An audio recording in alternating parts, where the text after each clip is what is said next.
Can you still hear me? Oh.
Hello and welcome everyone.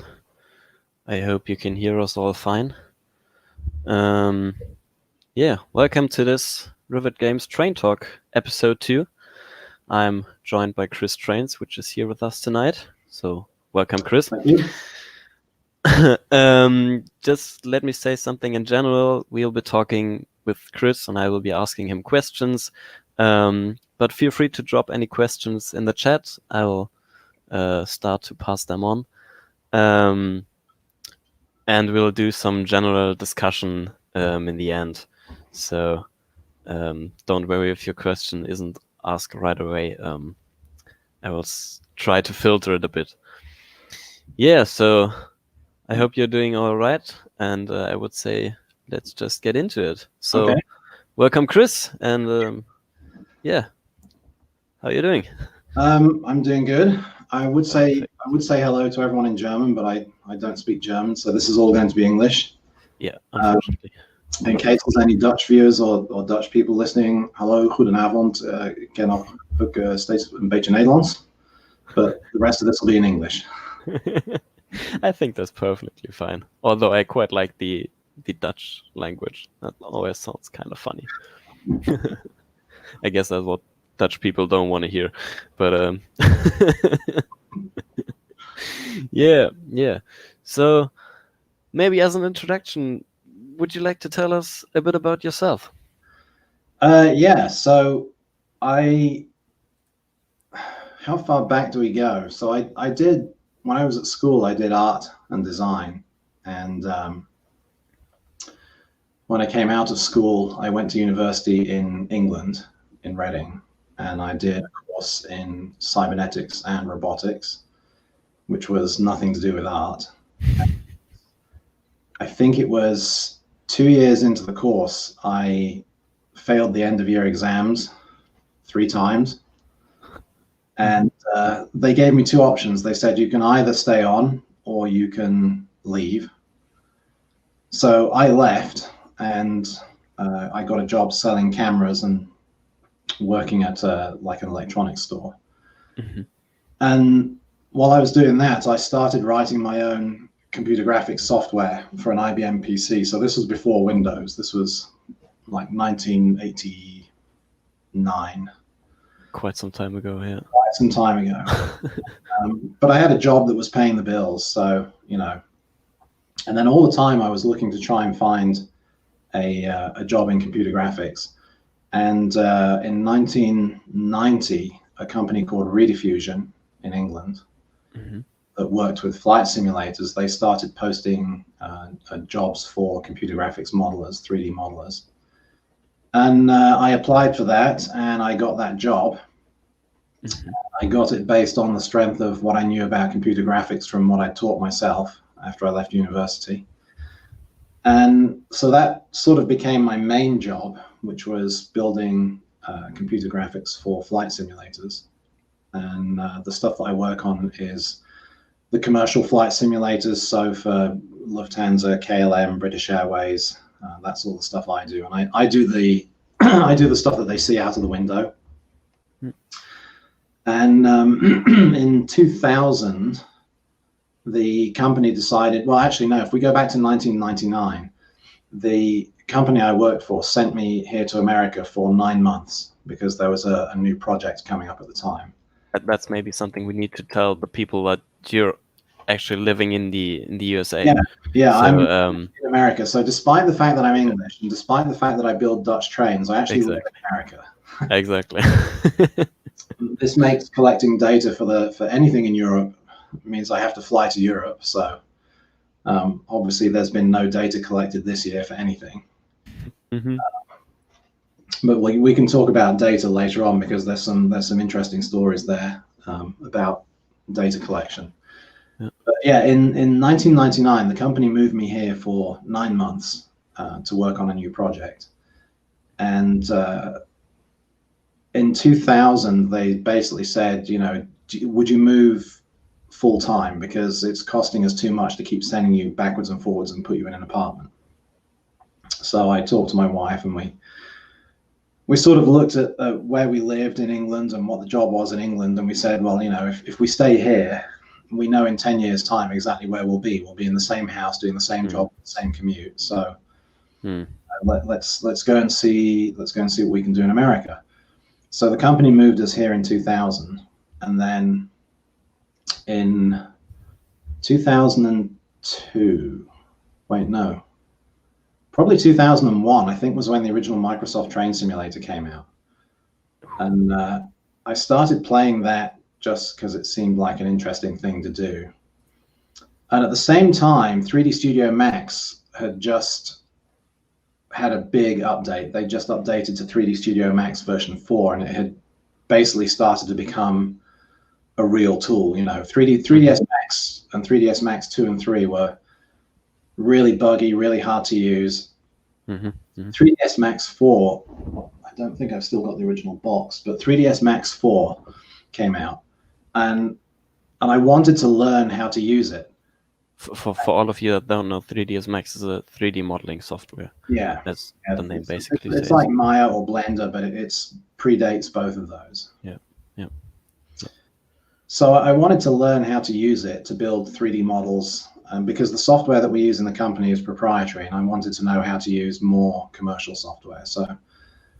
And I've always found when I want to learn something, the easiest way to learn is if I have an interest in the topic, in the thing that I'm trying to do. So on the one hand, I had Microsoft Train Simulator, and on the other hand, I had 3D Studio Max. And I thought, I know what would be interesting is to try and build something in 3D Studio Max that works in Microsoft Train Simulator. Mm. So I started out with, believe it or not, with this. Well, that's an outdated looking book. Yeah, it is. So this is dated 2002. Oh, well. So it's just, it says in 24 hours. That doesn't mean do it all in one go. It means it's 24 1-hour lessons. Mm-hmm. So, my objective was I wanted to build a train and put it inside Microsoft Train Simulator. So I picked the chapters out of that book that taught me how to build basic geometry and how to apply texture and how to build curves and straight surfaces and everything. Yeah. And I did the exercises that they had in the book, and then I sort of on the side had started to build this train for the game. And this is where I decided to do the Dutch stuff, because at the time there were English and German and Japanese, I think, trains, Microsoft Train Simulator. And I thought, I grew up in Holland. I took the train every day. The window in my bedroom at my house looked out on the main train track between Amsterdam and The Hague. And I thought, I'll do this. I'll build a Dutch train and put it in there and just, see what happens. And the first train I built, I think, was the old Sprinter, because it was basically a box. It was a really easy train to build. It had no real curves on it. It was quite square. Mm-hmm. And there was a very small community at the time of Dutch players, and I sort of started talking to people on these Dutch forums, and I said, I'm going to start doing a couple of trains for Holland. Is there any interest? Because I thought there's no point in me doing this if people aren't interested. Yeah. And a lot of people were very interested straight away. So I thought, okay, well, there's something here. And in 2001 and 2002, everything was free. So the first 2 or 3 trains I did, they were all completely free, and I just put them online. And I had no real support for them. And if people wanted changes, I would try and make the change if it was quick, because I never really wanted to spend much time in it.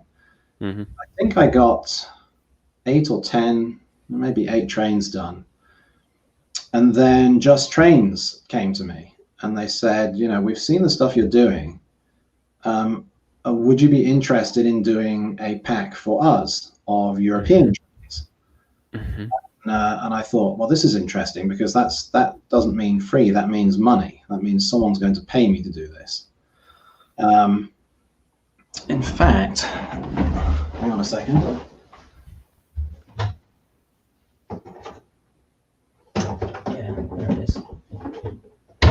This is what happens when you do contract work. You get old copies of things that you can never get rid of. Oh. So that was where is it?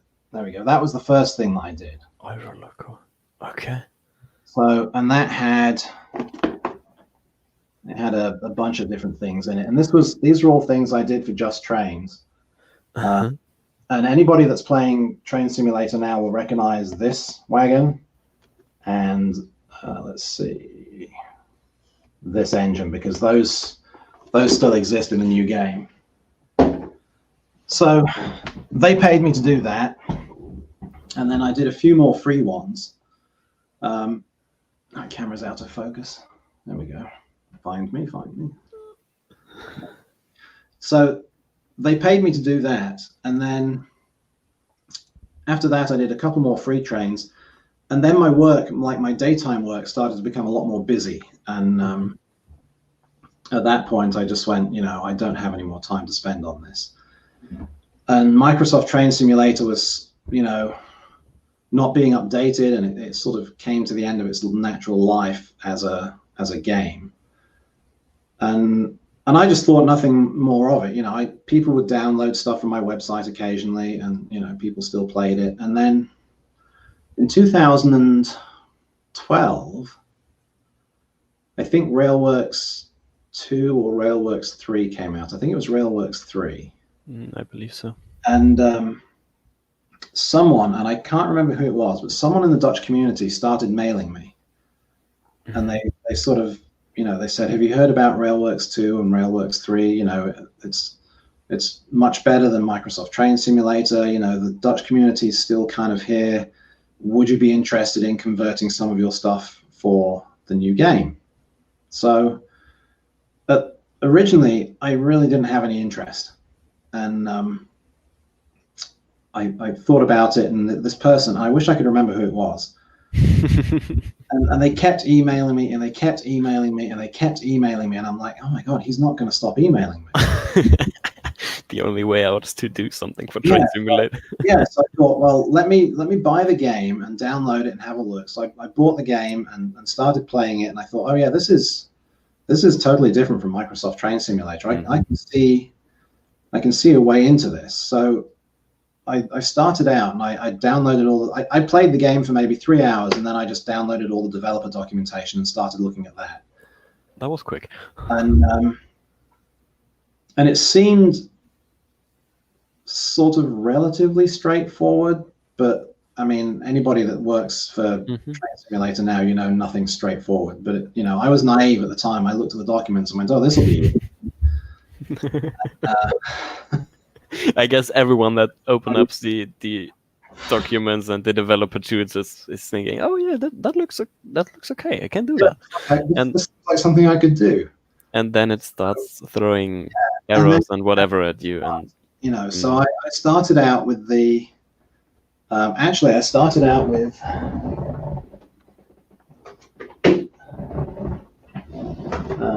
that one, the 2200, which was a little diesel engine. And I started with that because I thought, you know, if it doesn't work, no one's going to miss it. And if it does work, I'll learn a lot. So I got it into the game from Microsoft Train Simulator. I put the original model in the game. I looked at it and I went, this doesn't look very good. And, you know, because the graphics had changed and everything. So I started adding more stuff to it and changing it and modifying the textures. And then at that point, I'd sort of let it be known on the Dutch forums, you know, I'm going to try and do Dutch trains for Railworks. And then everything, you know, everyone suddenly, the forums started to speed up again, and people were like, oh my God, he's going to start supporting Holland again. And I started putting updates on the forums, and I got a few people involved for looking at early copies that I was making and everything. And then I sort of came up with a finished product, and then I had a problem. And the problem was, in 2002, everything was free, but it took me a lot of time to make this model for Railworks. And in 2012, I thought, you know, people are now more used to buying content. You know, it's still not normal, but it's a lot more accepted to buy content than to just expect everything for free. So there was that part of it. And then the other part of it is, you know, I grew up in Holland. I know the Dutch. They're notoriously averse to paying for things like this. You know, it's not that they're cheap. It's just that they have the mindset that I used to have, which is everything should be free. So how am I going to convince my Dutch customers to pay for something? And I looked at the pricing model that Apple used for its apps, and Apple at that time sold everything for 99 cents because it was what they call an impulse buy. People would buy something and they go, okay, it's only 99 cents. If it doesn't work, it doesn't work. So I tried to think, well, how can I put a price on this that is tempting for people to buy, but not so expensive that they're going to get put off straight away. And which is quite a big thing. Yeah, so, it's really hard, and again, knowing the Dutch culture, I'm like, I can't make it too expensive because I want people to buy it. But people don't really know my products yet. So this is kind of the first time they'll have paid for anything from me. Yeah. So it took me a long time to come up with a price. And in the end, I just came up with, I think it was $8.99, $9, something like that. And I found a fairly basic third-party provider that would do payments, that would accept PayPal for me, and that would distribute the digital downloads. And I built a really basic web shop for it that was sort of on the back of the original website, where I still had all the Microsoft Train Simulator stuff. Yeah.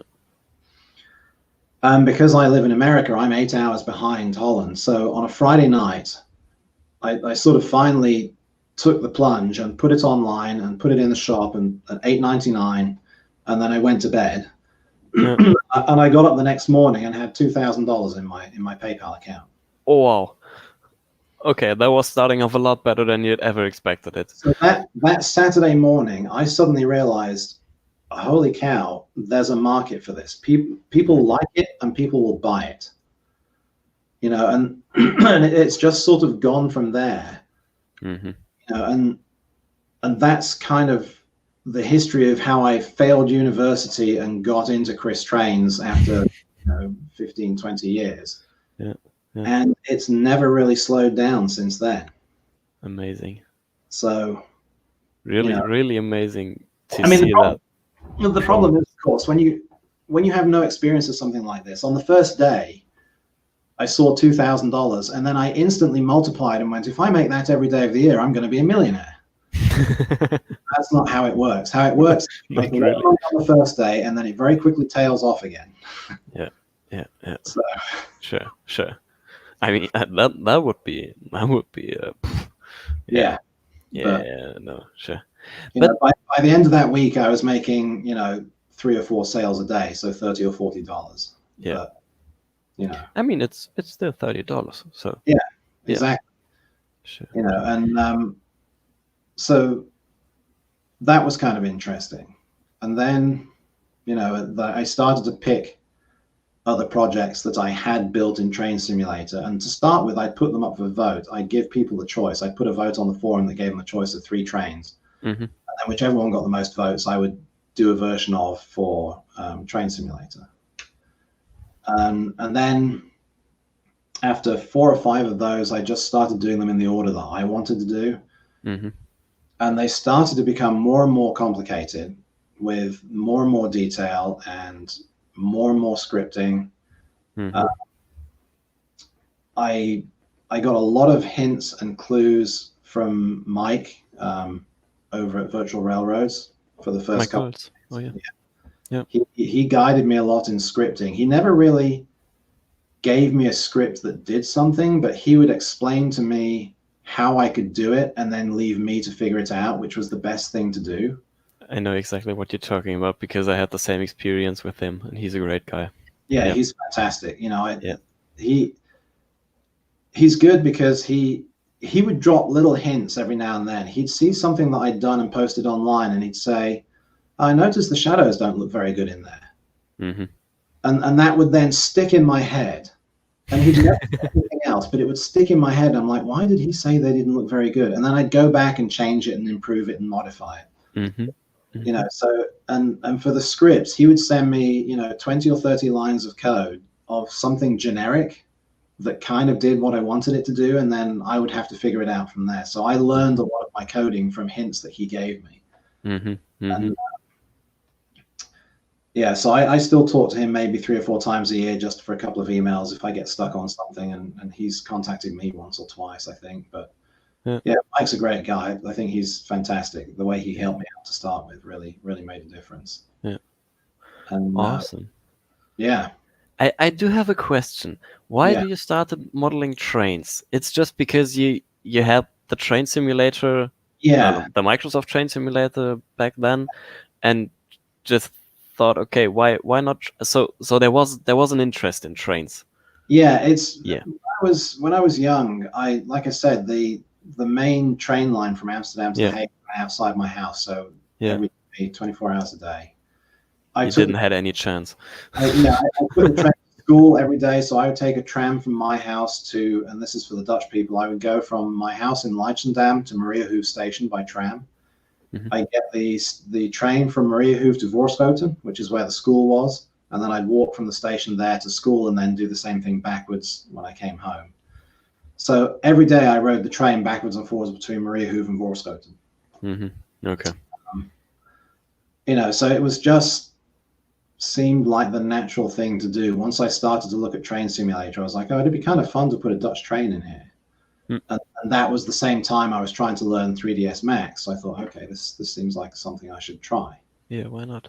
Yeah. And the difficulty was I couldn't do anything to do with flight simulators because my main job is flight simulators.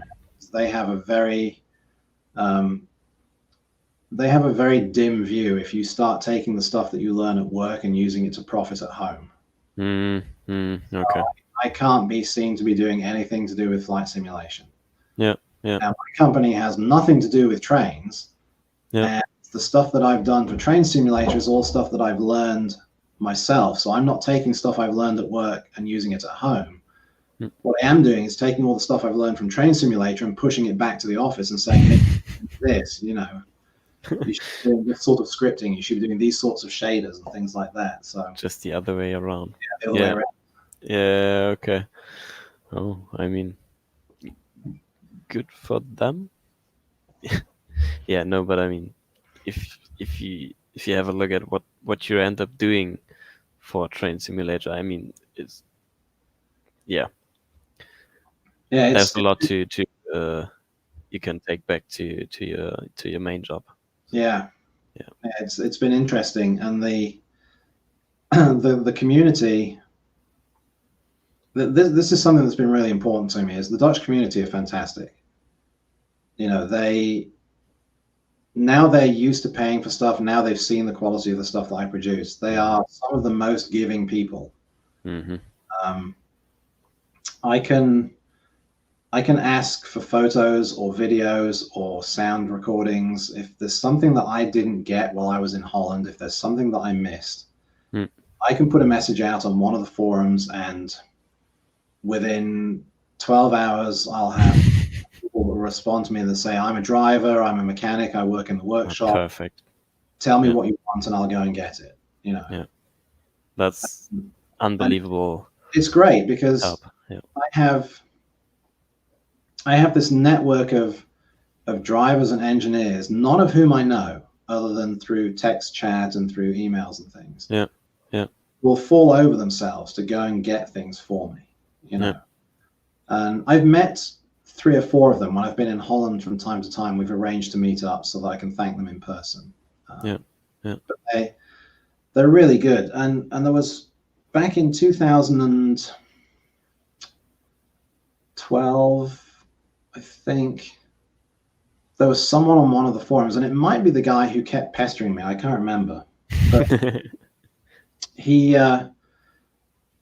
he sent me a private message and he said, can you send me your mail address, your postal address? I have some data for you. I was like, can't you just email it to me?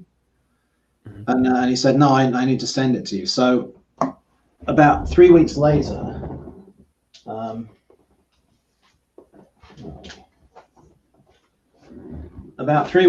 this arrived in the mail. Okay. So, I can't tell you where they came from. I can't show you any of the marks or anything, but these are technical plans that he sent me. And like I said, this might have even been 2002, 2003, because these are quite old trains now. None of these are still in service, but super valuable. Yeah, so he sent me all of those. He said, you might find these useful. I was like, well, yeah. It might do. And he said, they can't go any further than you. He said, you don't publish them online. Don't tell people where they came from, and once I saw the information in there, I was like, wow, these are prints from CAD plotter. So he's got these files and plotted them out for me and sent them to me. So I thought, well, yeah, this is clearly something that I should not pass on. Yep. And I hope I've sort of got that reputation now with the Dutch community of, if someone sends me something that's very technical, it never goes any further than me. You know, because some of this stuff it's probably proprietary. I don't very often see proprietary stuff, but just once in a while, I'll get a drawing or a PDF file and I'll look at it and I'll go,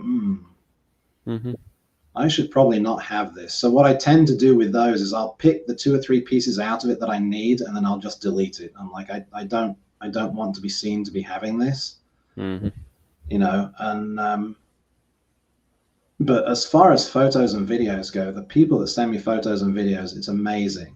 I mean, I had 2 or 3 years ago, there was one of the passenger trains that I was working on, and I could not get any data for the tractive effort, for the effort that the engines put into the wheels to make the train go. I couldn't find any information. And so I put a message on one of the forums and I said, does anyone have any of the technical details on the power of this engine, on the electric motors in this train? And I got a message back from a driver. He goes, he said, I'll send you a video later on that'll help out. So I was like, okay. What he did was, at the end of the day, after he dropped off the last passengers, when he was going back to the depot where they put the trains at night, he set up his cell phone with the camera pointing forward so that I could see the speedometer and I could see the view out of the window, I could see the ammeter, the amount of effort that the motors were producing. And then he did full throttle from 0 to 160 kilometers an hour in an empty train on video, so that I could then figure out for myself what the curve of the power was. You know, he said, I can't get you any technical data, but I can show you what the train can do when it's empty. Amazing stuff. And I was like, this is crazy. Who would do this? You know, but this is someone, and at the end of the day, all of these people that help me out, I give them free copies of the train that they help me out with. And then I look through my sales list and I find out that a lot of them have bought it anyway. You didn't need to buy it. You gave me data that helped me to build this product that everyone's now enjoying. The least I can do is give you a free copy. You know, I'll take you out for a beer if I come to Holland. and every now and then I find that they bought a copy as well. And I'm like, well, you know, that's nice that they've done that, but they didn't need to. But it shows an amazing support of the community. I love the Dutch community. They are so supportive, and that's really amazing. And I think what helps is that I try to be responsive when people have suggestions, or when people want to see something in the game, or if they find something that they don't like. I try to be responsive, because I'm a one-man band. I do everything. So I do the coding, I do the art, I do the sound, I do the marketing, I do the sales. You know, my business in ChrisTrains lives and dies on how much people like my stuff. And you know, so I try to give back as much as I can. So, you know, on my website, I have all these free scenery objects that I make for the people that build the routes, you know, the platforms and the buildings and steps and small things like that, you know, people can just download those for free and use them in their routes. And, you know, I try not to get involved in the politics of the different forums. You know, there's 3 or 4 or 5 different Dutch forums, and some of them have these encampments where they don't like each other. And I'm like, I don't really care that you don't like each other. I'm just going to let you all know, here's a status update of what I've done. This is the next project. Here's where you can download my stuff. This is when I'm going to be on Talk with Rivet and things like that. So, and even though they tend to these little groups of people seem to fight amongst themselves. When they're talking to me, I don't see any of that. They just give me data and they help me out and they buy my stuff, and I'm like, these guys are great. Which shows the community even more. Yeah. Yeah, and this sort of stuff for a game like this, the community is the life and death of the game. As long as the community is strong and vibrant, then the game just continues to exist. Yeah. And it makes my job easier, because I think, oh well, it's going to take me 9 months to do another project, but in 9 months' time, people will buy it, and people will play it and people will enjoy it, and it's been really good. I have really good customers. I have a really good community. I have some fantastic drivers and engineers that help me out when I need information. So, I can't thank those people enough. And it was the same in Germany as well, which was really interesting. So now we're getting onto a topic that the German viewers will be interested in. Mm-hmm. When I did the Flirt 3, which was 2016, I think. Yeah. I got 2 of the Dutch ones done, and a German driver got in touch with me through one of the German forums. He said, you really ought to do one of the German versions of this. And I thought about it a lot, and I'm like, well, the Germans have a reputation for being really hard to please when it comes to stuff like that. Because the German players are a lot more technical. They like a lot more of the technical aspect of the train. Yeah. And I thought, I don't know if I can do the level of detail that they would be interested in. Mm-hmm. So the driver started to get me all of this information. He started to take photographs of the cab and provide me with information about the version of the train that he drove. And I found 2 other German drivers and a couple of guys over there that would test the train for me. So as I was building the model, they were testing it daily, and they would say, yeah, this is right, this is wrong. Far more involved than I had from the Dutch community. The Dutch community were quite happy to let me do the train, and then they would complain about it later, and then I would fix it. Yeah. These 3 German guys or 4 German guys, they were really switched on. They helped me right from the beginning. They were like, you need to fix this, you need to fix this, this needs to be here, this needs to work this way. Mm-hmm. And so I was done with the Dutch version of the train months before the product came out, because those last 3 or 4 months I spent just working on the German one. And that's been the Civics. Yeah. Yeah. And it's because I wanted it to be as right as I could make it with what I knew about how to make models for the game. Yeah. And these guys were really helpful, and they tested it and they tested it and they tested it. And then we sort of came to an agreement that there were certain things that I just wasn't going to do or couldn't do. Yeah. And they said, for the price you're selling this for, this I think is probably going to be good. I think the German community will like it.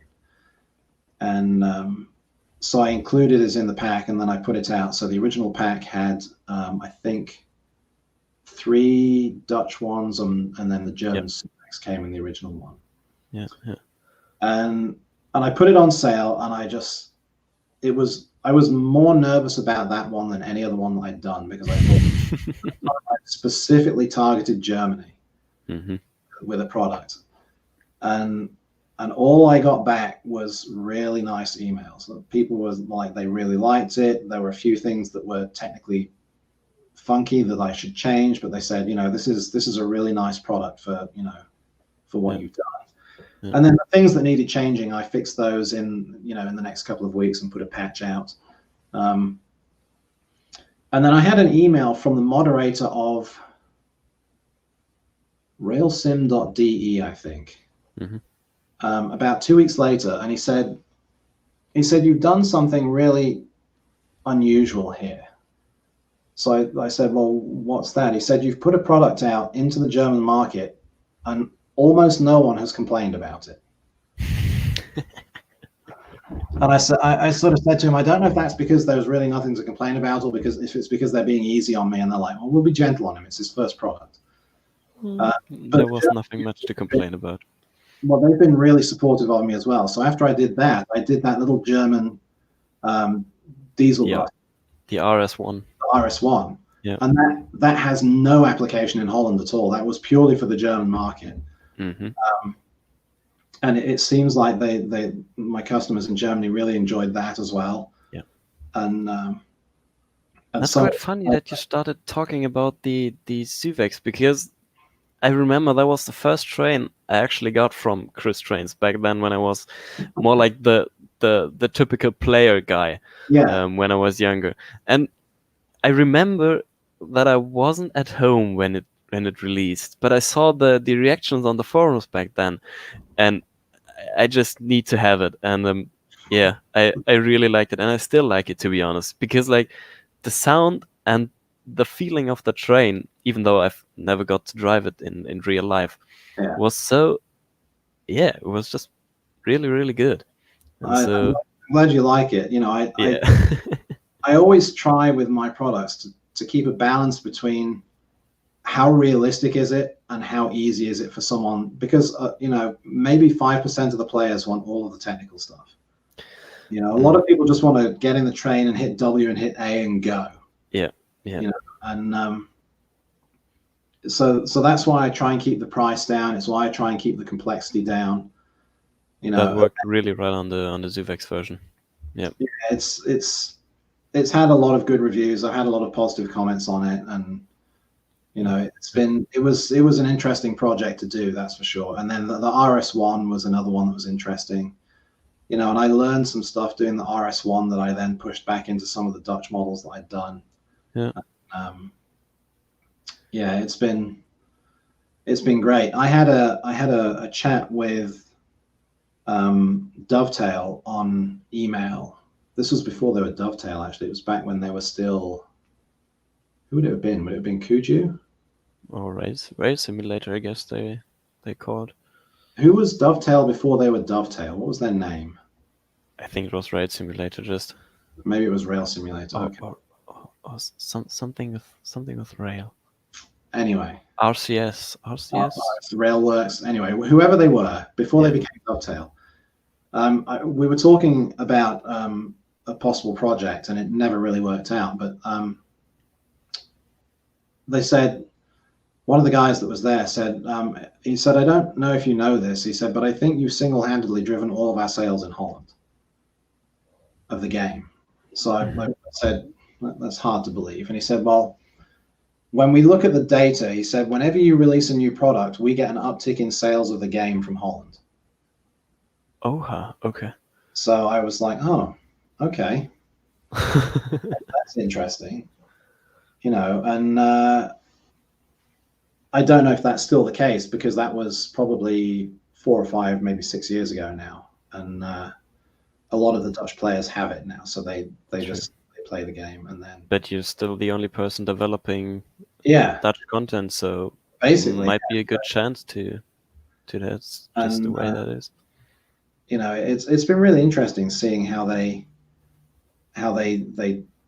community works around the stuff that I build. So there's some really talented route builders and scenario builders in Holland, and they're doing stuff with scenarios that I have no idea how they're doing it. You know, they're getting into the controls of my train and altering things, and they're doing audio announcements, and they're doing these really complex scenarios and everything. I'm like, well, this is great. This is like driving the real train. And it makes my stuff look so much better when they build these scenarios. You know, and it's just something I never really quite got the hang of. I never really quite understood how to make a scenario that was interesting, and you know, and so I just concentrate on the trains now, and then the community seems to do the rest. So that's been kind of fun. And a good way of working together. Yeah. So can we say that the Civics version of the Flirt 3 was your biggest challenge since now in Train Simulator, in making models for Train Simulator? To that point, it was. The biggest challenge now, up to this point now, today, was the tracks, the 186. Okay. And it was purely because I made the mistake of saying to someone one day that I was going to do ETCS, the train warning system. Okay. So building the model wasn't a problem, but the code for the ETCS is, it works, and it works pretty well for a game. Mm. And the drivers that have driven it have said, yeah, it's within the limits of the game. It seems to do what we expect. But that was really complicated trying to figure that out, because my train protection systems that I put in my products, they don't rely on people having signals in the track that send signals to my train. Mm-hmm. So if you look at the German system of PZB and CIFA, PZB especially, in the real world, they get all of their signals from magnets. Yeah. And that are connected directly to the signals. Yeah. Yeah. And in the game, all the German routes have signals with magnets. So that was really easy.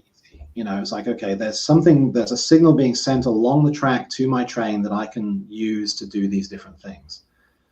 Well, in the Dutch community, there are no signals that send messages down the track. There are no magnets. There's scenery objects. But, and at the time I thought, do I try and make this so that because when I started doing the Dutch train protection system, there were already 8 or 10 freeware routes. And I thought, do I now ask all of these people to go back into their routes and add my special object into the route that makes my train protection system work? Mm-hmm. Or do I try and find a way of doing it that doesn't need you to change the route? So I stupidly decided to try and do it without editing any routes. Mm-hmm. Which means I do all of the train protection system is completely inside the train. It doesn't need anything on the track. It means you can run a Dutch train with ATB on an English route. Okay. Or a German route. And so when I came to do the tracks, when they asked me to put ETCS in, it was an order of magnitude more complex than the ATB system. Mm-hmm. And that was the most challenging thing I've done so far, just because of the code that was required to do that without me getting signals from the track. Mm-hmm.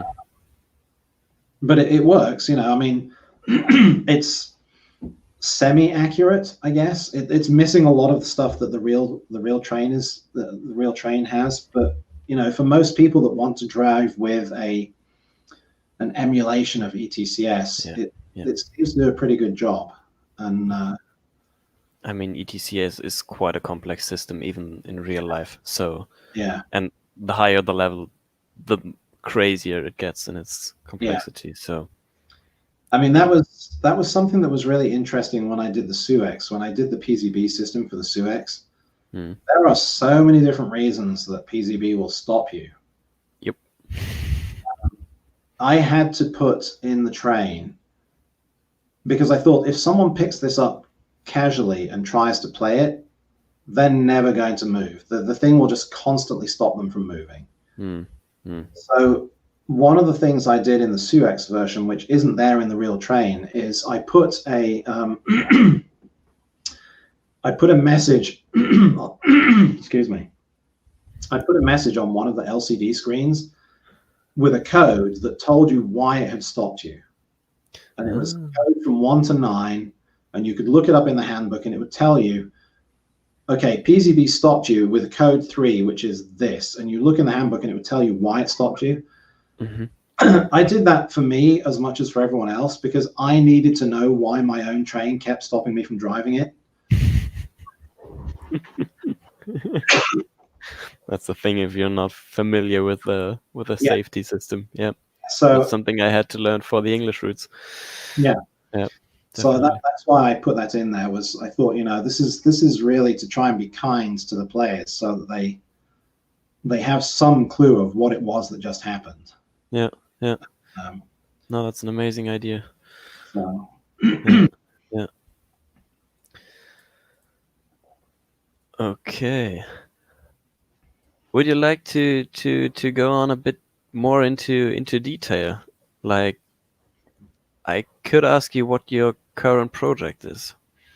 Okay. Well, currently it's a it's a reasonably simple project. I'm taking one of the old freight wagons and redoing the art on it. Basically, it was I think it was the first freight wagon that I did, which was the GX. It's just a little It's a really simple freight wagon.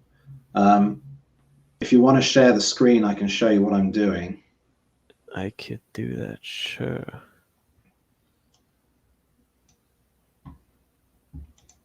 So okay, so anyone should be able to see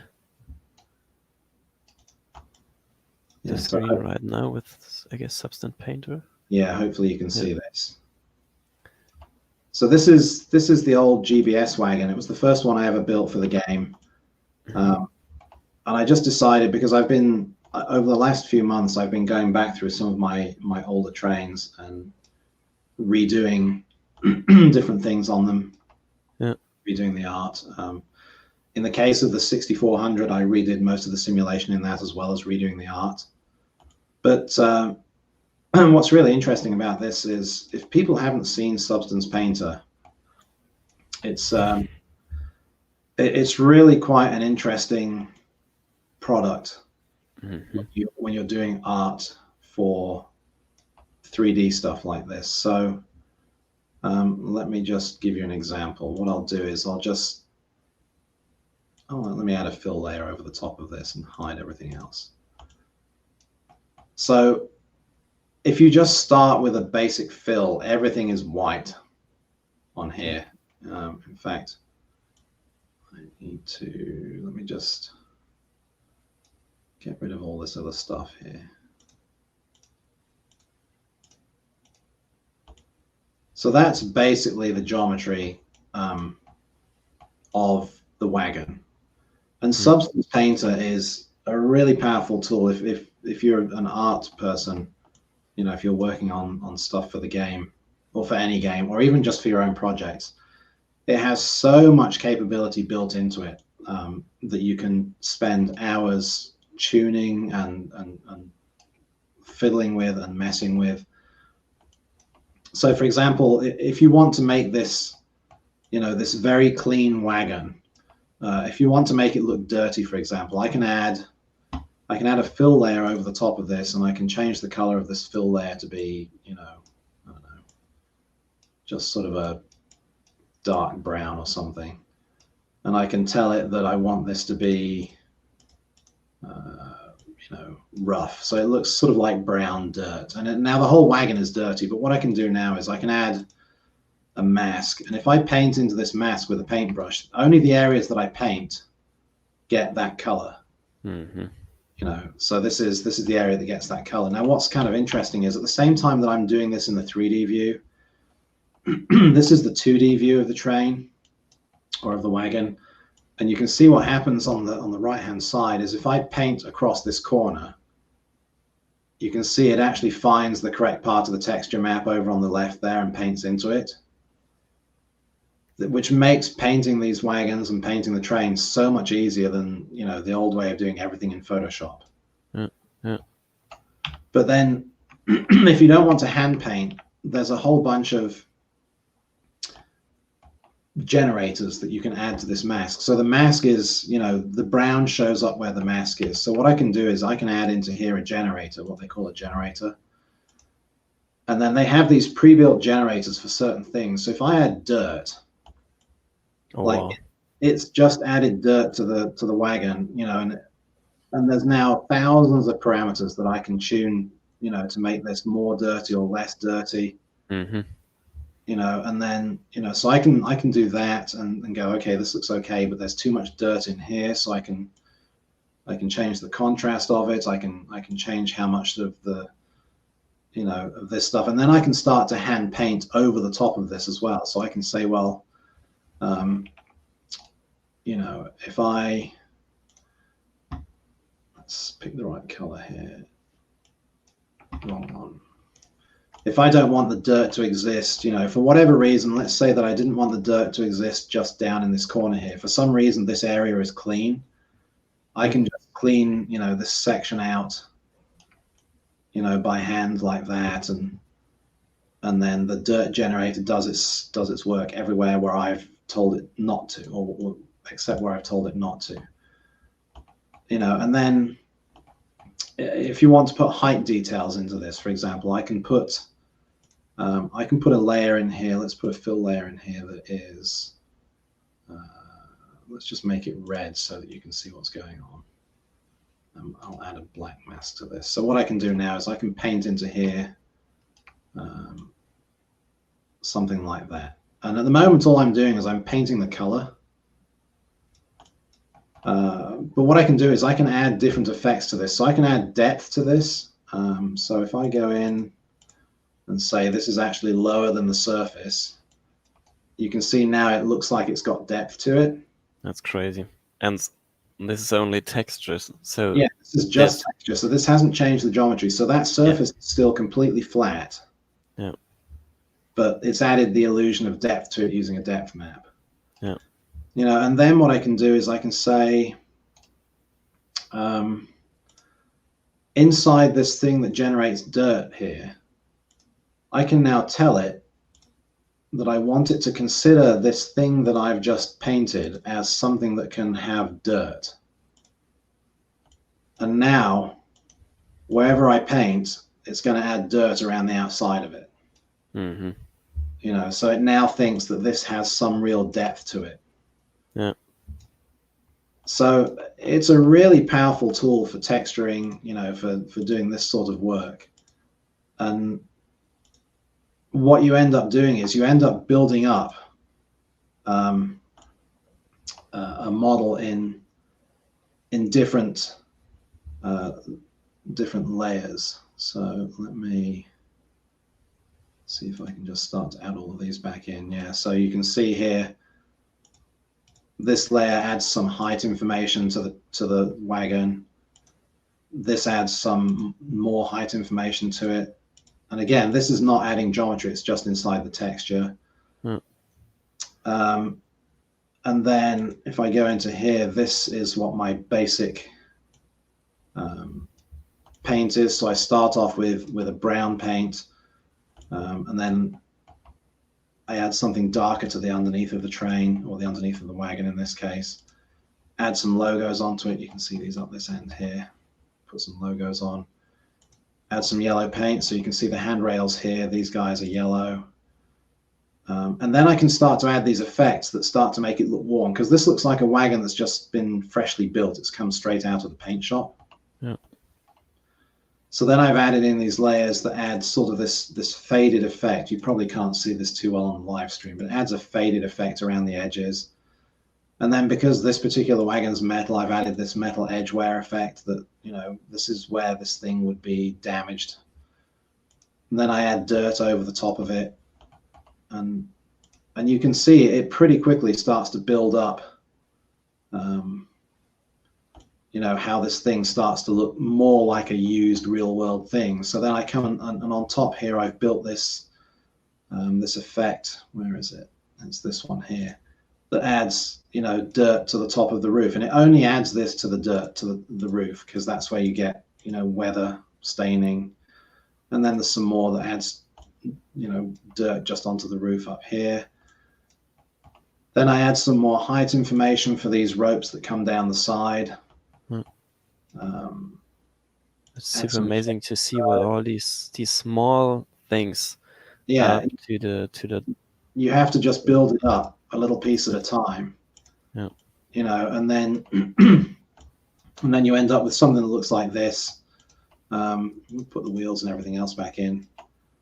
So this is what I've been doing, is I've been going back into old projects and redoing the art in them on the simpler ones, just because I find it fun to do. And some of these were, you know, some of these are old enough that the original models were okay at the time, but they just don't look that good now. So that's why I've been going back and looking at some of these. The next might be a question that people might have.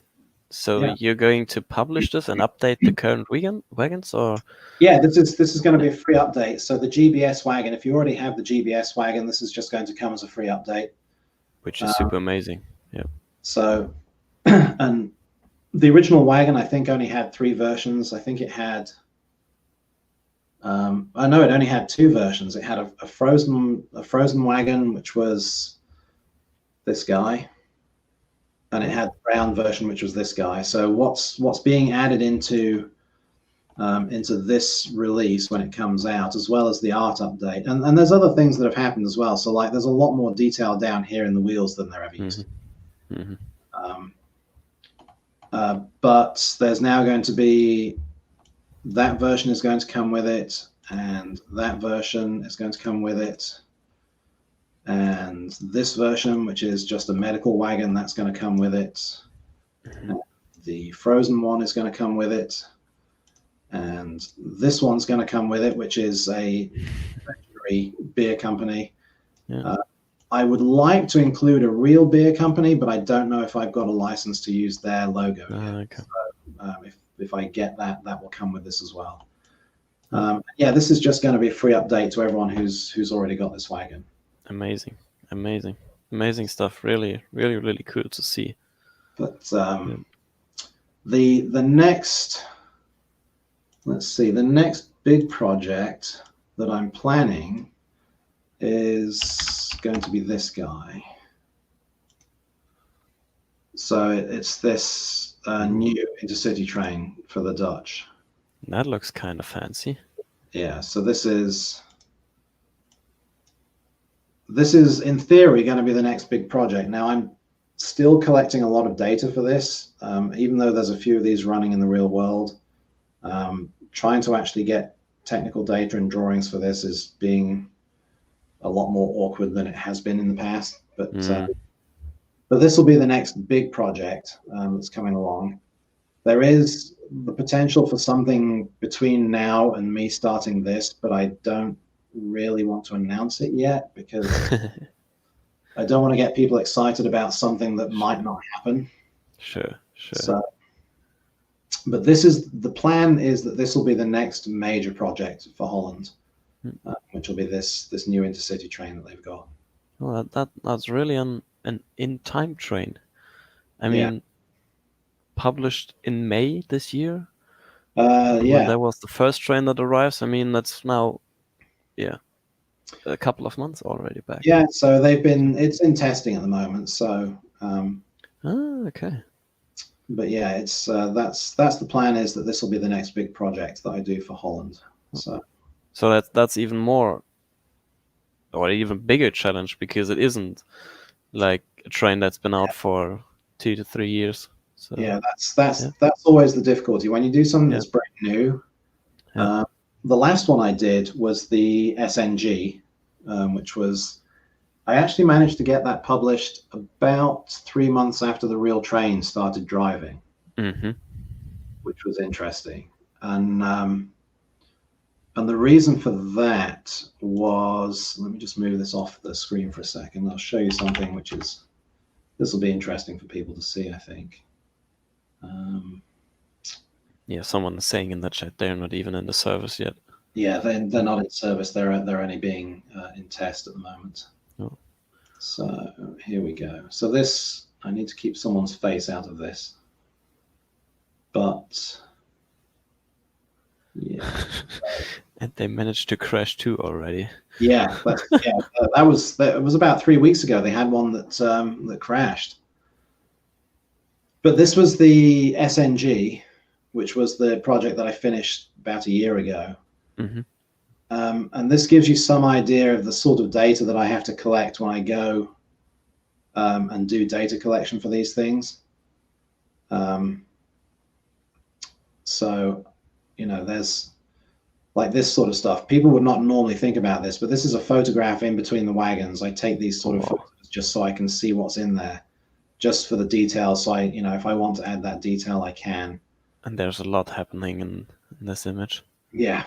There's a lot happening here with the Jacobs bogie, all this stuff under here. Oh, yeah. This was kind of funny, actually. Before I had access to the train, there was an open day somewhere in Holland. I can't remember where it was, and they had one of these on display.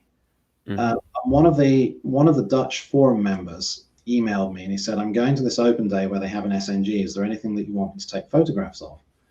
And I had most of the photos of the sort of the top of the outside of the train, But I said to him, look, the thing that's really hard for me to get photographs of are things like the snowplow at the front, like this, because that's not the sort of thing people normally take photographs of. Sure. So he he went to the open day, and everybody else was there, and they're all taking photographs of the inside and the passenger seat and the outside and the windows. He's lying on the floor under the front of the train taking photographs of stuff like this for me. And he said people just looked at him really funny. They're like, why are you lying on the floor taking photographs? That's something unusual even for a train. Yeah, they're like, train person. Yeah, this guy is a real train spotter if he's interested in this stuff. Yeah. And it was fun because, you know, this is what I said about the Dutch community. People will do stuff like this for me without asking for any payments or anything else in return. They're happy to help me out because I think they enjoy what they get in the end. Yeah. And a long time ago, when I was doing the 2200, wait, was it? No, it was the 6400. So for people that aren't familiar with it, it is this train. It's this guy. So your version is already showing up on the against it. At the time when I was making that, the very first time round, I had 2 or 3 drivers that were collecting photos for me. And because I had two or three people, I asked them to each take pictures of different parts of the train, because I thought that there's no point in people, in these guys taking photographs of the same thing, because, you know, I need different information from different people. And so I had one of them, he was taking photographs. He was taking photographs up here on the front and around the lights at the front and all of the detail that was up on the top here. So he was standing up here taking photographs of the top of the cab and around here. And I had another guy who was taking photographs of the wheels and the wheel bogies and everything down here. And I got an email from one of them the next morning, and he said, so a funny thing happened last night. He said, I got to the end of my shift and I was in the rail yard taking photographs of the front and the back of the train like you asked me to. And he said on the other side of the rail yard, there was a driver that was wandering around underneath his train with a camera. It turns out no way. Guys had been taking photographs of their engines at the same time in the same rail yard for me, and neither of them knew what the other one was doing. That's crazy. No. So no way. That doesn't happen very often, but it was just they happened to be in the same place at the same time taking different photos of the same type of train for me. Yeah. So, and that's crazy. Yeah. And there's, I'll show you something. This will get the Dutch excited because this is a project that I've wanted to do for a long time, but there's some technical reasons why I can't at the moment. Let me just find this. Let me go to here. This will get the Dutch people excited. So this is one of the most requested trains that I have from Holland. It's the old diesel Plan U. That looks cool. Kind of reminds me on the TEE. Yes, it's a lot like that. So this is a derivative of the Dutch Met 64 train. Those were all electric. This one was diesel. And I was over in Holland a couple of years ago, and I'd been talking to someone at the National Rail Museum, and he said, come along. You can take as many photographs as you want. I'll open the train up for you. You can get all the detailed photos that you want for the Plan U. So it was fantastic. You know, I got to crawl around inside this thing and take all of these photos. Oh, amazing. And I took a ton of videos, and, you know, so here you go. Here's an example. So this is inside the engine room of the Plan U. So, you know, I have a little 360 camera that I use to take photographs of stuff like this. Which is super helpful in these. Yeah, it was great. And then the guy was so helpful because, you know, he showed me how the coupler works and everything. And it turns out this chap here, I wish I could remember his name, but he has bought some of my products in the past. He's given me data before for different projects. And he was happy to have me spend as much time as I wanted on this train. You know, and I think I spent probably 2 hours there. You know, they even started it for me. Oh. It's going to be engine on the way. Okay, that's another level of support. So he ran the engine up and down through all the different revs of the engine, so I had all the audio that I wanted and everything. So go on. Yeah, because that was what I was asking, what I was going to ask about, because like getting the sound is always difficult. Yeah, that was really difficult. So I had all my audio gear with me at the time, and he did the engine run up for me, so I've got the audio recordings and everything. So I have all of the data pretty much for this train. Amazing stuff. And this is going to happen as a project. I just don't know when. And the reason I don't know when is because there's a freeware version of this train that's been in development on and off for 5 or 6 years. And the community wants this train, and I don't want to step on the toes of the person who's doing the free version. So I want to wait and find out for certain if the free version is going to come out. And if it is, then everyone can enjoy it. And if I can find out for certain that it's not going to come out, then this will become a live project. I will build this train at some point in the future so that everyone can enjoy it. But this is the sort of data that I collect when I go and do data collection.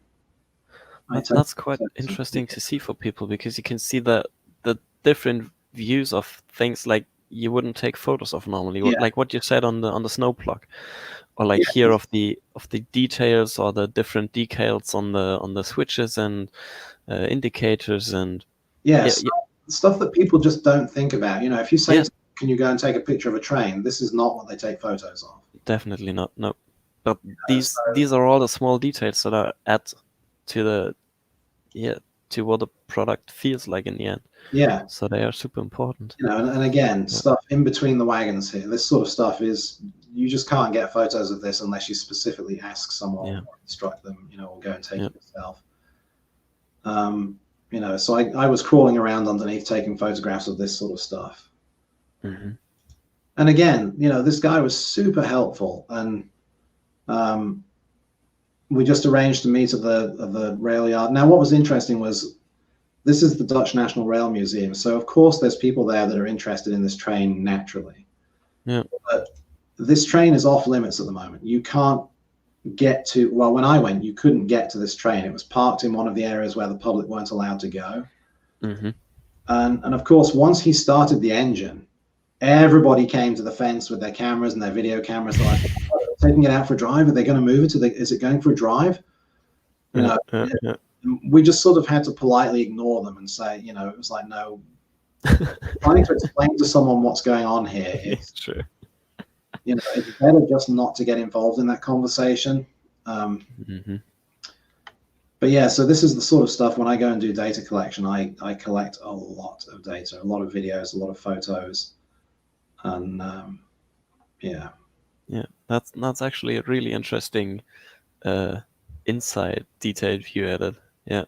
So, but yeah, this is a topic of great discussion on the Dutch forums, and it will be a project one day. I just can't commit to it at the moment because, you know, there's other things going on that I can't talk about, you know. So, but you know, I have the data.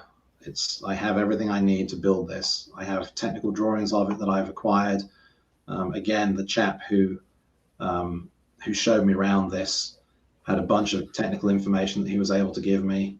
And then actually, if you want to go back to the camera, let me just show you. Let's see if I can find this one.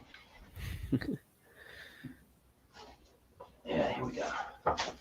So there's a couple of really good books that you can get in Holland. Anyone on the Dutch forums will recognize this. diesel trains in the Netherlands.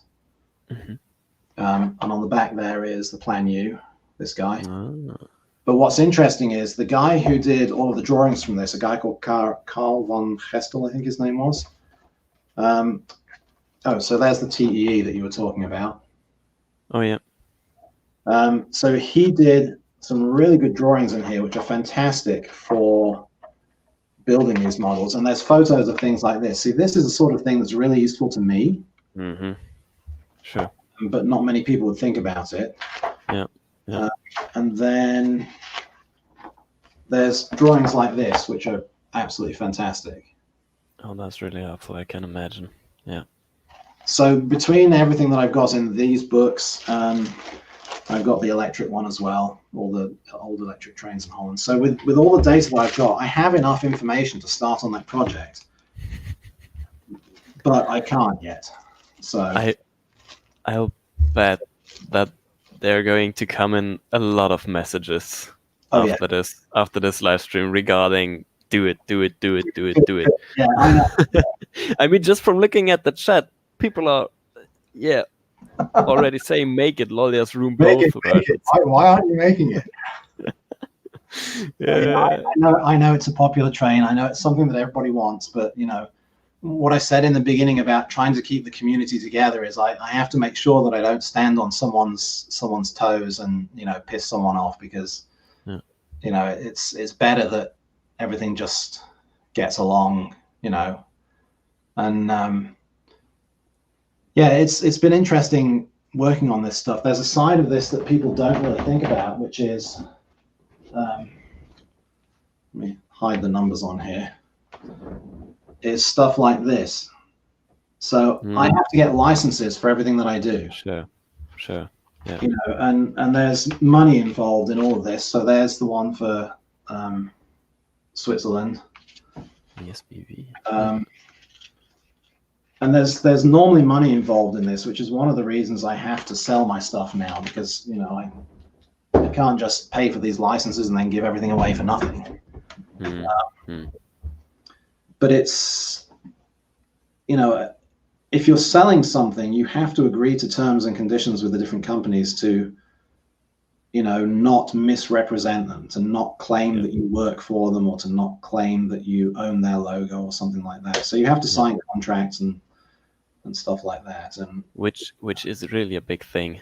So, I mean, that's another level. If you just a freeware person that didn't make money with it, or like someone that owns makes money with the trains and their logos, and so that's it. I mean, what you can't do is you can't be seen to be making money off someone else's brand without that, or his design. I mean, often the design itself is a trademark. And that was really interesting, because the old Eurostar, train, it's one of the only trains in the world where there's a trademark on the shape of the train. Yeah, exactly. Yeah. It's not just the colors and the logos. The shape of the front of the train is trademarked. Isn't it the same with the ICE1 train? I think it might be. I'm not 100% sure, but yeah. So there's very weird circumstances like that, where sometimes you'll come across something where the actual shape or the form is trademarked form because it's so unique. And that becomes significantly more complicated then, because then you have to get all sorts of different permissions. But even though you have to get the model right, and I know from some companies, they want you to send in photos of the model so that they can see that you actually got it right. And they have to approve it. Exactly. Yeah. And before they'll let you publish it. So there's things like that the freeware developers don't really. They don't think about it because they don't really have to think about it. Sure. What? Yeah. Why do they? Or why should they? But you're definitely right. This is something that people tend to forget, because it's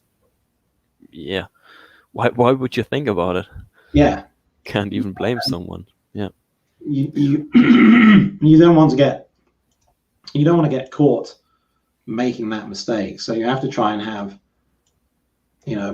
paperwork in place. And there's a lot of companies who are really happy to have their stuff just in the game for nothing.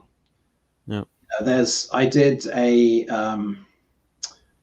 a freight wagon that had some containers on it, and I contacted Hapag-Lloyd and a couple of other freight companies whose logos I wanted to use. And they were just super happy that someone took an interest. They're like, oh yeah, please use it. And they sent me all of these vector art files, and they're like, here, just make sure you use everything properly. And I'm like, do I need to pay you for a license? They're like, no, just put it in the game. Oh, okay, amazing. Yeah, so some companies are like that. There's other companies. So for example, I was going to make the Thalys, Mm-hmm. and they flat refused. They would not license me the colors or the logo or the shape of the train, even though it was an old TGV. Mm. And they were just not interested at all. Mm. And you know, that when that happens, that ties my hands. I can't do anything about that. No, sure. Yeah. And then that was hopefully before you built the model. Oh yeah. Yeah. Okay. When I'm doing something like that, I have to make sure I have everything in place before I start. Yeah. Yeah. And then there was Polish Railways. This was interesting. When I was doing which one was it? It was the DH1, DH2. It was the old little diesel train they had in Holland, the Vodloper. Mm-hmm.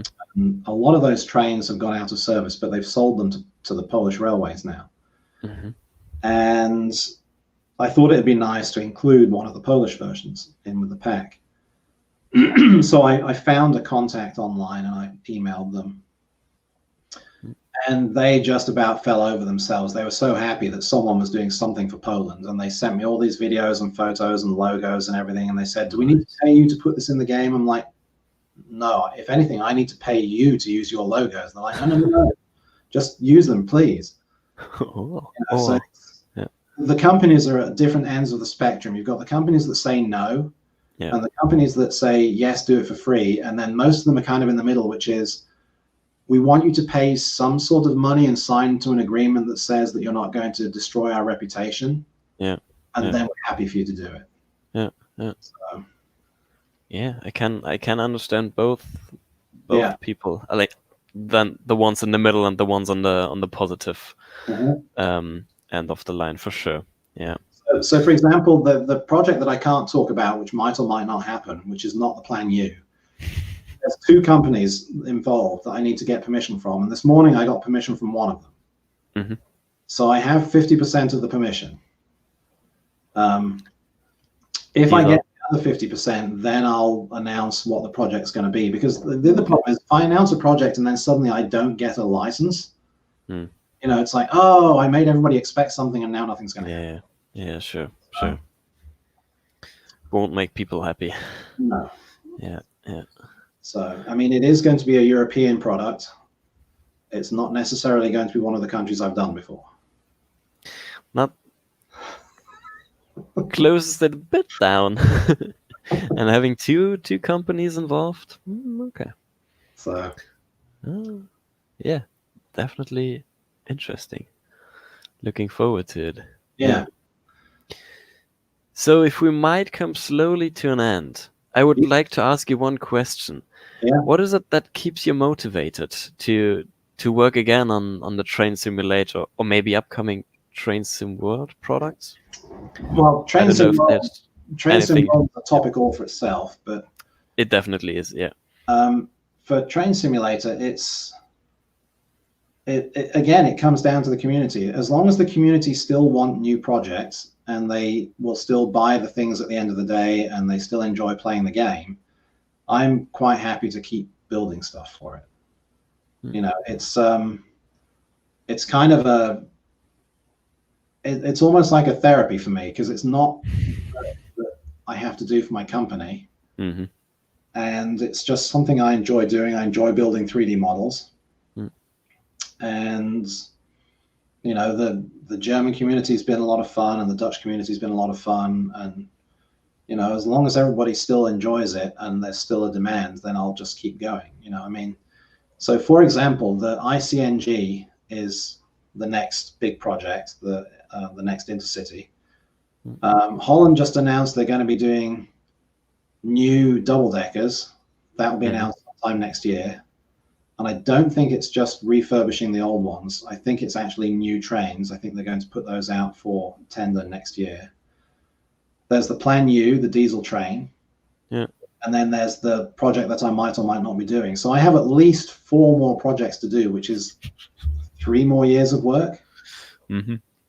You know, so the fact that I have a list of things to do, plus I update the old ones like the freight wagon. So yeah, or the Flirt 3 recently. Yeah, or the Flirt 3, the 6400. You know, and I've had people say to me, you know, why do you put all this stuff out for free? You know, why do you give free updates? You know, and it's like, well, it's a hobby. I like making money off my hobby, but I don't want to turn around to people and say, oh, I'm going to do a really big update. You need to pay me another 10 euros. Or you need to pay me another 5 euros or something. You know, I could, but I just don't. I don't think that would do me any good, and I don't think it would do the community any good. I mean, it's kind of giving back something. Exactly. So, yeah. You know, it's like these people have been so helpful to me, and people have paid for my stuff. Yeah. Why should I ask them to pay twice? Okay, well, I'm not a giant corporation. If I was a giant corporation, the answer is because you can make them pay twice. But I'm not because you need to pay the people that are working for it. Yeah, exactly. You know, but because I'm one person, and because I enjoy this, and because I like the community, and I get on well with everybody, I think, you know, it's just, I don't think it would be fair to ask people to pay again. Yeah. You know, and this happened at the beginning of this year. One of the partner web shops that I had, which was Signalsoft. The guy that ran that couldn't run it anymore. And I had a lot of customers through Signalsoft, and I thought this is a problem because that shop is going to disappear off the internet. And it did. It disappeared off the internet. And I had a very good relationship with the guy that ran that store. And he encoded and sent me the metadata for all of the customer purchases that have ever been made through his store. Now, that's unusual because I don't normally see that. Yeah. Because of the GDPR regulations, I technically can't see it. But I said to him, can you send me a list of email addresses, names, and the products they bought? I don't need to know how much they paid. I don't need an address. I don't need a credit card number. So he encoded all of that and sent it to me. And I was able to use that to import all of those customers into my web shop. So that if they went back looking for the Signalsoft to try and download an old product that they bought or something, they would invariably send me a ticket on my support desk and go, oh my God, the shop's gone out of business. I spent all of this money buying your trains. Where can I get them from? Yeah. I was able to import just the necessary data into my web shop so that they have an account with me now, so they can still get at their old stuff, so they don't need to buy it again. Yeah, amazing. So, you know, and again, that was one of those things that I had to be very careful about, because the data protection stuff is like, I'm asking for a lot of information here. Yeah. You know, and so I stripped it all down. I said, okay, I don't need payment details. I don't need an address. I don't need any credit card information. What I need is a name, an email, and the product. Yeah. And then it shows up in my web shop as purchased through another company, I think, or something like that. And that way it keeps those customers happy because they now have access to the things that they paid for. Sure. Yeah. You know, and that was really useful that I was able to do that. So yeah. Definitely a nice move. Yeah. Yeah, it helps a lot of people. Absolutely. Yeah. Do I dare look at the chat? Yeah. Yeah, you can. That's nothing too bad in it. So I know, als je Nederlands bent, ik weet dat de Plan U een zeer gewachte, een zeer mooie trein is, maar ik kan het momenteel nog niet maken. So I was just saying to the Dutch people, I know they really want the Plan U, but I can't do it. So just hope for it. Yeah. I think that's the only thing you can do right now. Yeah. So if anybody out there is having any questions, I would like to make it like a big round where you can ask questions and if we can make them short questions and answers, let's try and do perfect. that. Yeah. Do you want to just feed them to me on the private chat? Yeah. Okay. I don't know if I can actually just read them out. send them to you. I guess that's easier. Yeah. I guess that's a question that is difficult to be answered in a quick way, but I'll drop it to you anyway. Okay. What do you recommend for a beginner developer to do? I'm quite experienced in Explain, but TrainSim is new. The developer documents come with the game. Let me just find, I can tell you where to find them. So where your installed game is, there is a folder called dev. And in there are all the documents and plugins for 3ds Max. If you look on the Dovetail Games website, I think you might just be able to Google this. They have some example models that you can download that are set up pretty quickly so you can get them into the game. I use 3ds Max, but that's paid. I know a lot of modelers use Blender, which is free, and there is a Blender plugin, and there's a big community that supports it that allows you to build models that will work in Train Simulator from Blender, that adds the special attributes to the file that the game needs. So how to get into it?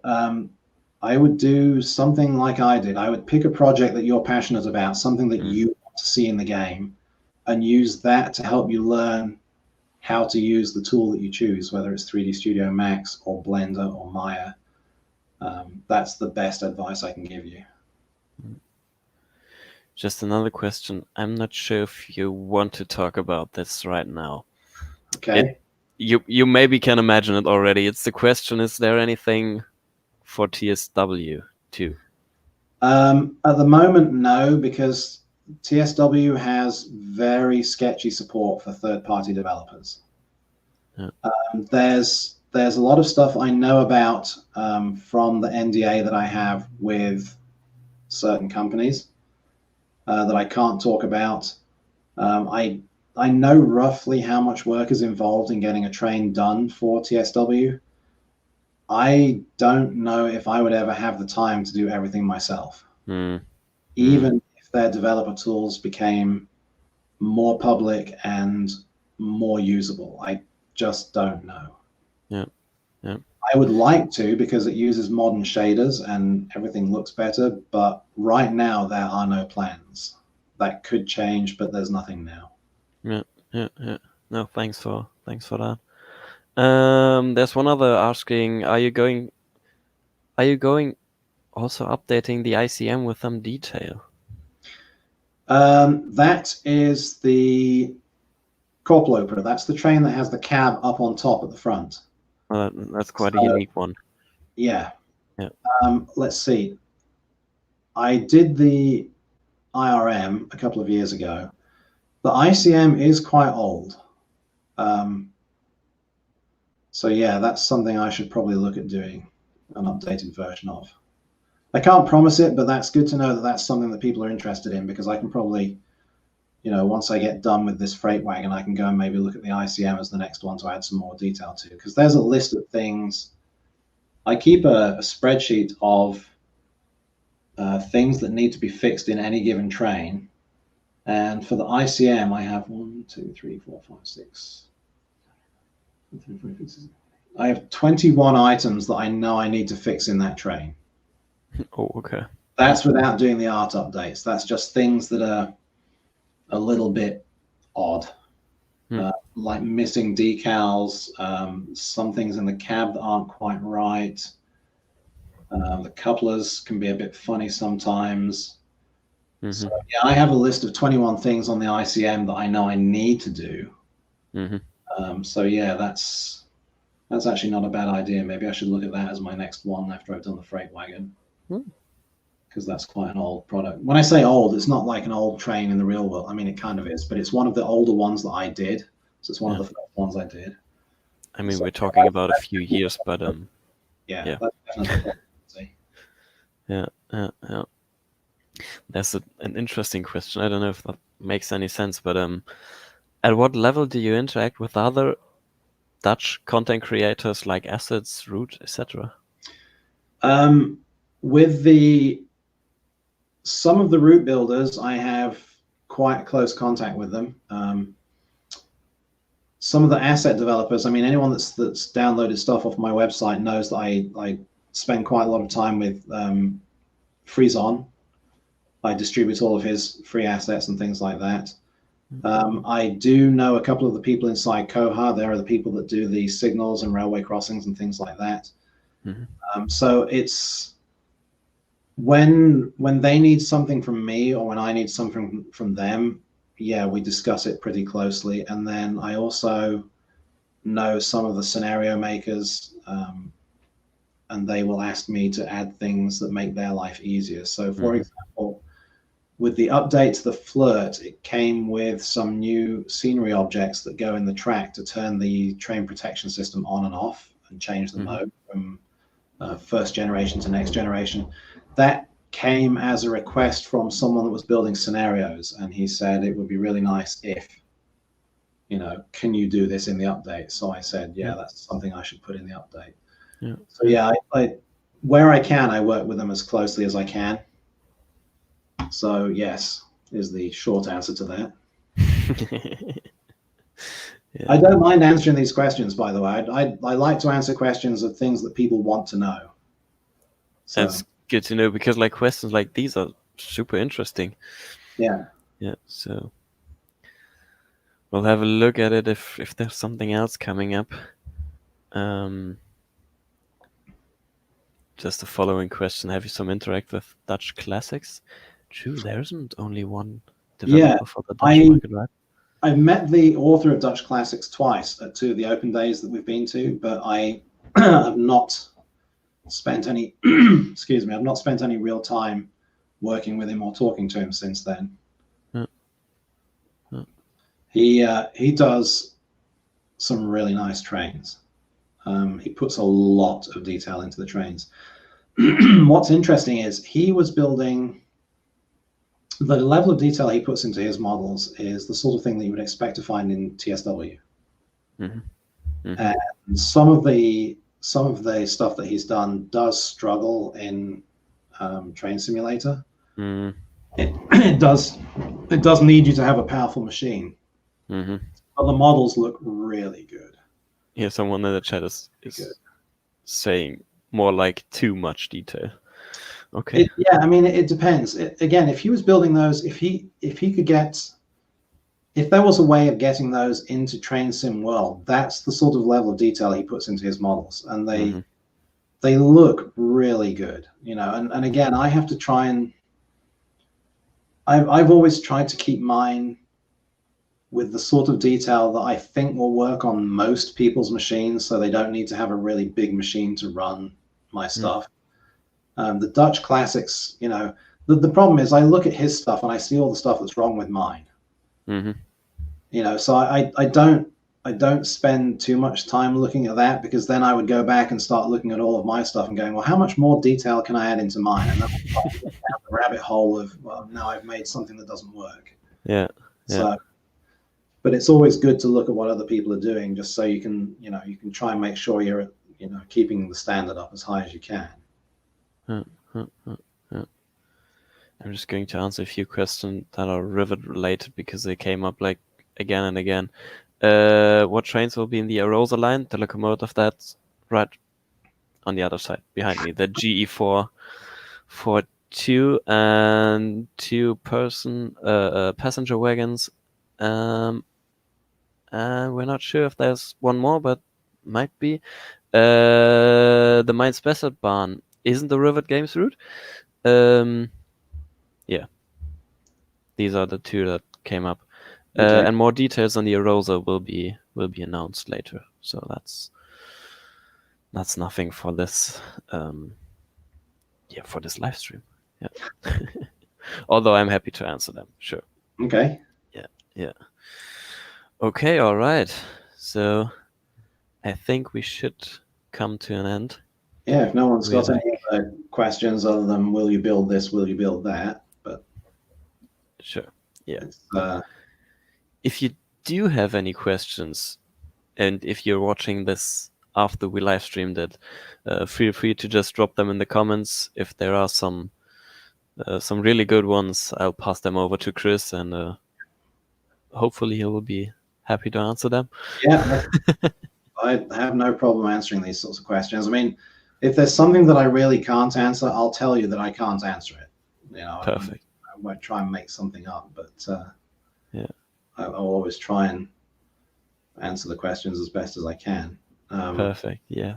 Thanks very much for that. Plans are, once we get a vaccine for coronavirus and I can travel again, I will be going over to Holland for vacation and to see some friends, and then to collect some data on the ICNG if I can find one at the time. So maybe the middle of next year I'll be in Holland. I don't know yet, but there'll be stuff happening between now and then, just in the different projects anyway. So that freight wagon, it's been my testers have been working on that for 3 or 4 weeks, the last 3 or 4 weeks it looks like. So that's basically ready. I'm just waiting to see if I can get permission from this other beer company. If I can't, I just won't include that one in the pack. But yeah, it's a nice little update, and there'll be emails going out to people from the different web shops when it's ready. Yeah. And then maybe I need to start looking at the ICM.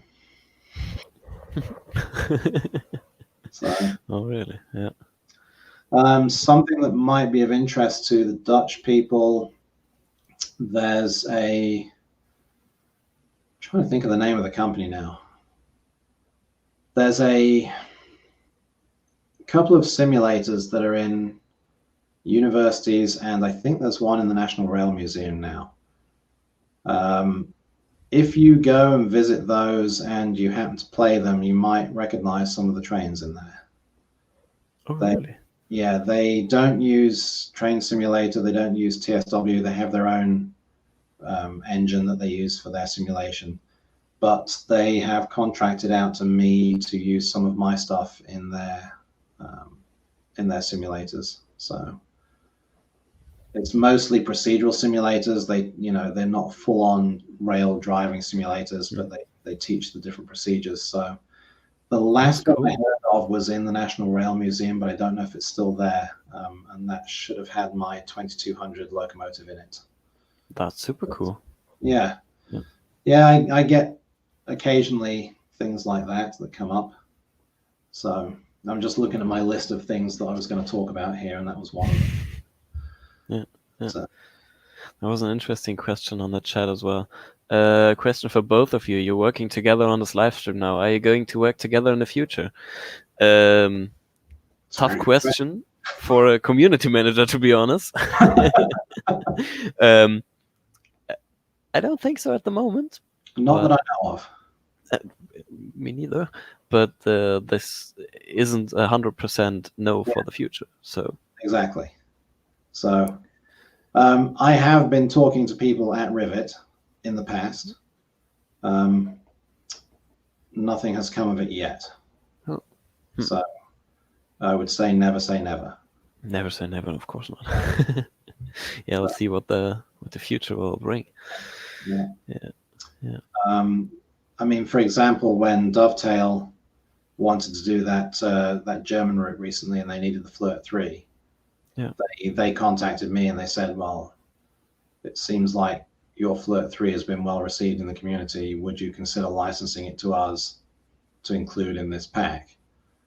And, that seemed like it didn't really take me much time to consider that at all. I thought, if it gets my name out, and it's basically the same train. I think all they did was take 3 of the stickers off the outside. I think other than that, it's basically my train. It was, yeah. So I don't know if there's anything else like that happening at the moment, because obviously I only have a couple of German trains, but again, it's up to them. If they decide to suddenly start doing routes in Holland or something, if they suddenly decide they can make money off that, then there'll be a lot of tie-ins with my stuff. But there's no sign of it yet. Yeah. So we'll see, right? Yeah. Again, never say never. Yeah. If someone wants to work with me and I want to work with them, then it's easy to do. Yeah. Also worth pointing out, this is all stuff I do in my spare time. which is important to point out. Yeah, definitely. This is not my primary job.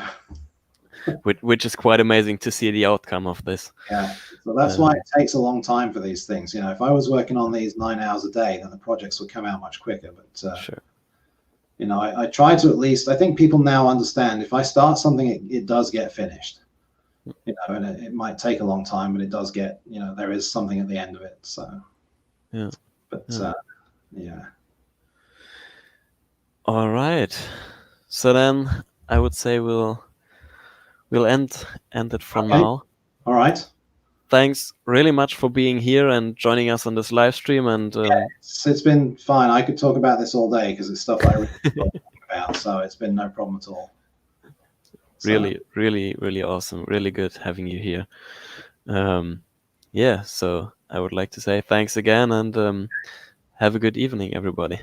All right, and I will keep in touch with the rest of the community through the usual methods, through the forums and everything, and support tickets. And please keep buying my stuff. I really appreciate everyone who's a customer. It makes a big difference. All right. So if you like this video, don't forget to subscribe to the channel, and hit the like button. And I know you have a YouTube channel as well, right? Yeah, because we should link that. Yeah, it's mostly just the technical stuff. If I have a new train coming out, I tend to put tutorials on there and previews, but that's really all it gets used for at the moment. So have a look at the description below. We'll link ChrisTrains' channel there as well, down there. All right. So thanks, everybody. Okay. And see you soon. Okay, thanks. Bye. All right. Bye.